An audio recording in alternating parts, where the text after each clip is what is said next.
سلام، محمد هستم. سلام، ژینا هستم از کانال ژینا وایبز.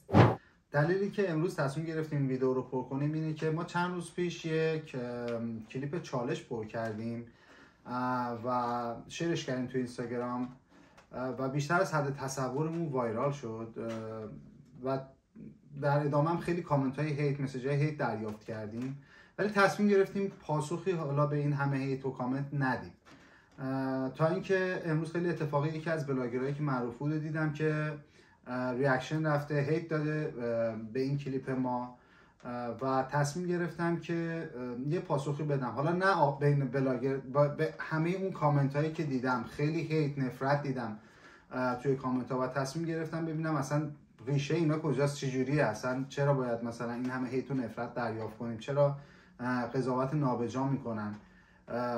و اینکه قبل از اینکه این بخوام شروع بکنیم این ویدیو رو برای شما میذارم تا شما هم ببینید و بعد ویدیو و کامنت ها رو بررسی میکنیم. و قبل اینکه شروع کنیم من بگم که ویدیو دانلود شده و دوباره پست شده و در واقع ریپوست نکرده، در واقع کپی رایت هم رعایت نکرده این آقا.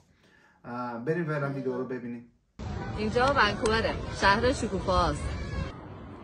اینجا ونکووره، بیشتر آدما لباسشون برند لولولمونه. اینجا ونکووره، خیلی از مردم رو در حال دوچرخه سواری و دویدن می‌بینی. چیه ونکوور اونجا؟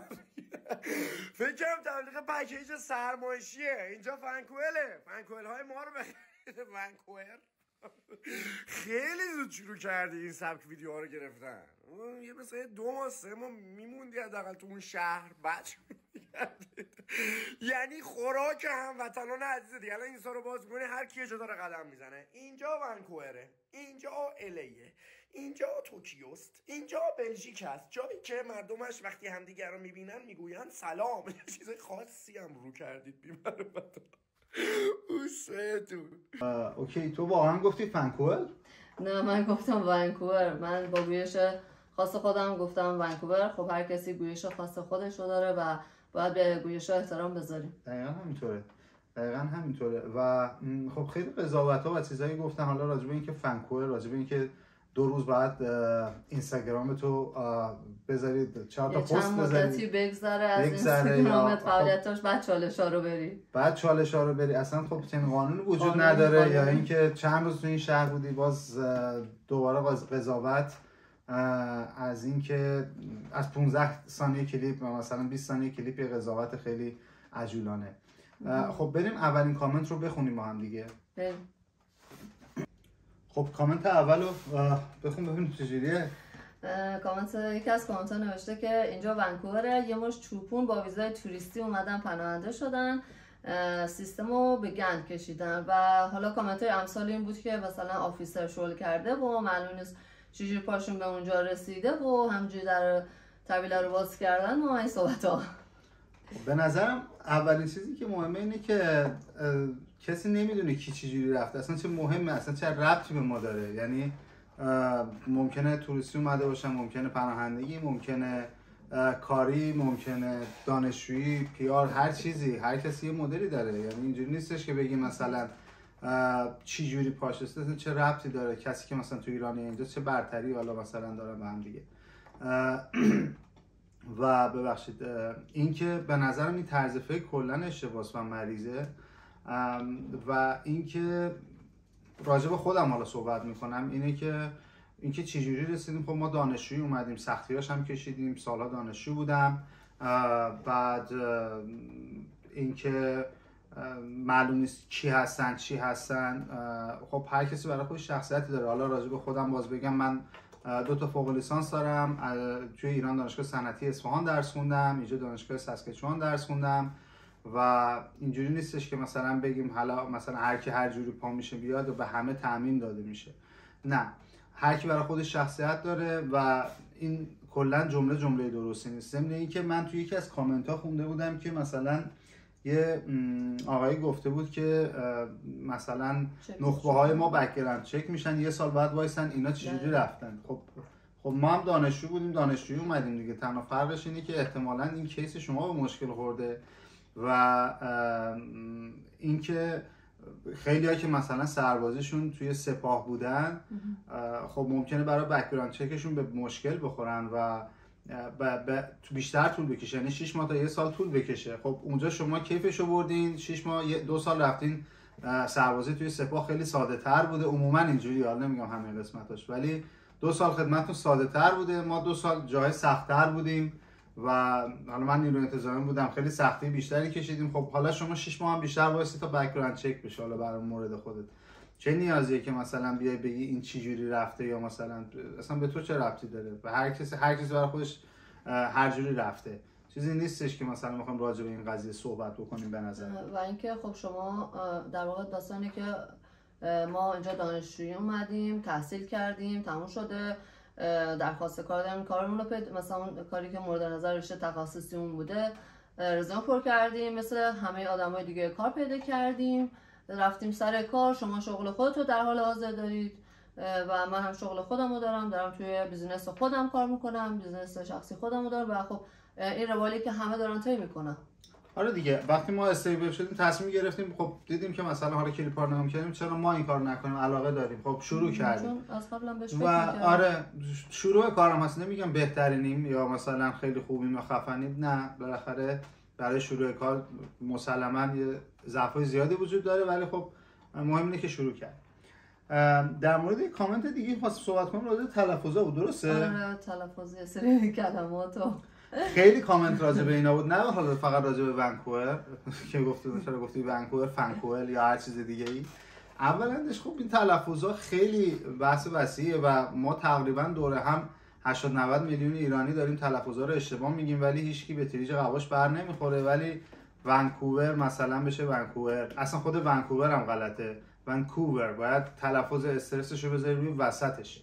یا ما داریم 90 میلیون دوره هم اشتباه میگیم مکدونالد، اصلا خیلی کلمات دیگه. یا مثلا رو لولولمن، مثلا لمن با لیمون حالا مثلا تفاوت کوچیکی داره خب، و یه برند معروفه و علت این که تو ونکوور علاقه‌مند هستن بهش بیشتر آوتفیت مثلا ورزشیه و خیلی هم علاقه‌مند هستن بهش، علتش اینه که لوکال در واقع خاصگاهش و اینجا مال ونکووره و صاحبش هم تو همین شهره، بنابراین یه حالت لوکال حساب میشه و خرید میکنن. ولی خب برندش معروفه تو کل دنیا، ولی خب خودشون به حالت اینکه ارق دارن خیلی خرید میکنن. علت این که اسم اینو بردیم همینه. حالا لولولمن یا لیمون مثلا خیلی تفاوت خاصی نمیکنه، یا مثلا آره شهر تورنتو مثلا یا باید بگیم تورنو یا بگیم تورنتو، مثلا باز استرسش ببینیم واسه خیلی تلفظا رو اشتباه میکنیم دیگه. معروف ترینش همون مکدونالدی که همه دور هم داریم اشتباه میگیم دیگه، یعنی یه چیز واضحیه. ولی خب کسی هیچ وقت ایرادی نمیگیره، ولی خب مثلا شاید حالا با گویش مثلا جنای مقدار فرق بکنه، توی ونکوور مثلا مثلا بشنیده بشه یا بگی اصلا حتی هیچ اصلا چیز مهمی نیستش. و این یه چالش بود که همه رفتن و حتی میتونم اون چالشی که خود وایت ها هم میرن راجع به ونکوور یا هر جای دیگه ای مثلا اونم بذارم توی این تیکه کلیپ و نشون بدم و ببینید که خیلی چیز مرسومیه. یعنی این همه تیت دادن و نفرت و قضاوت کردن اصلا چیز جالبی نیست. خب این یک کامنت دیگه هم مثلا راجع به این چی بود؟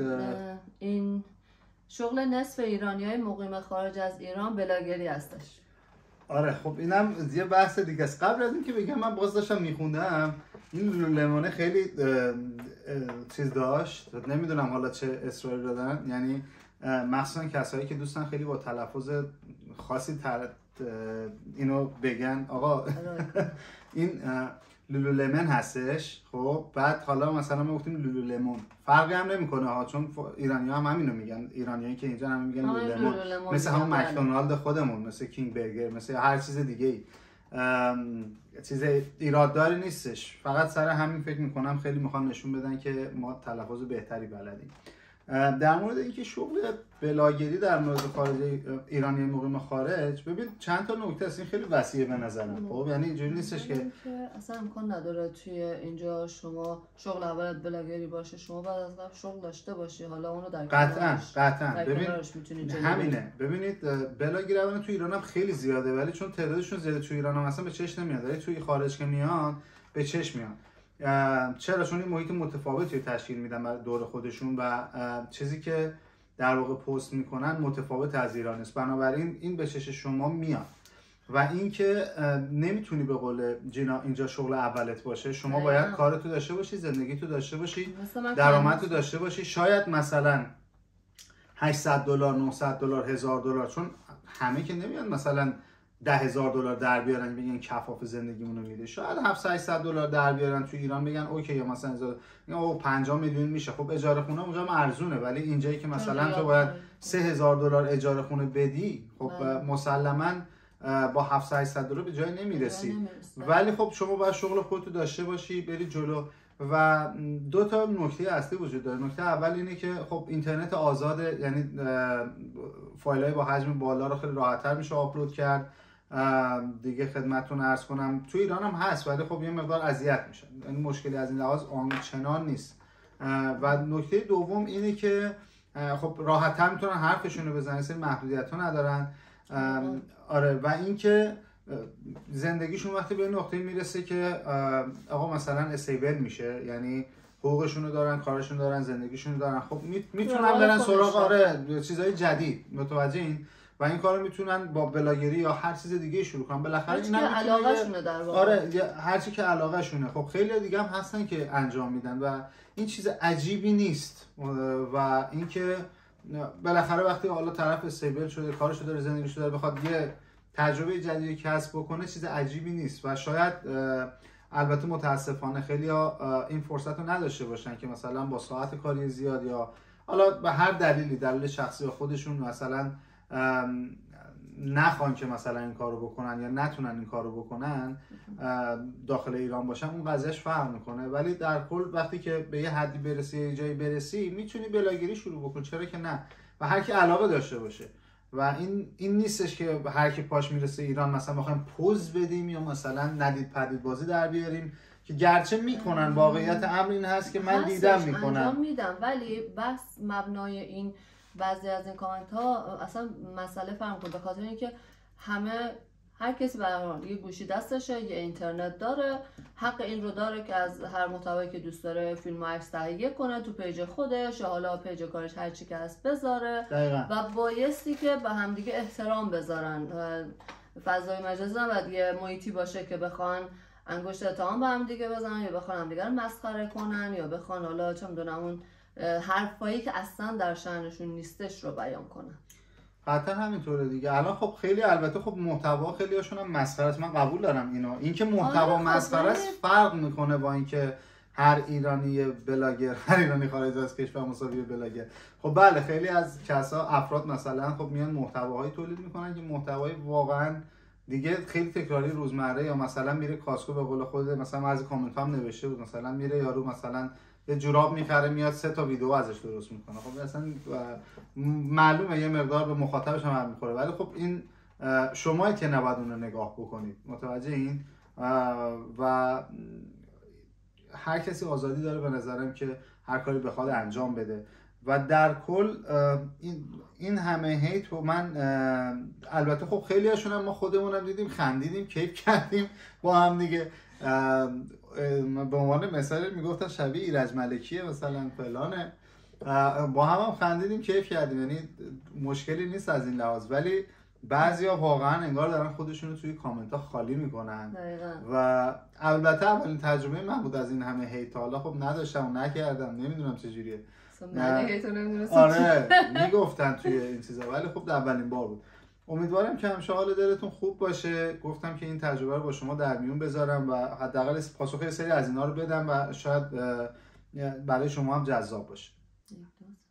به هر حال ما این چنل فان رو راه انداختیم و امیدواریم که خنده روی لباتون بیاریم.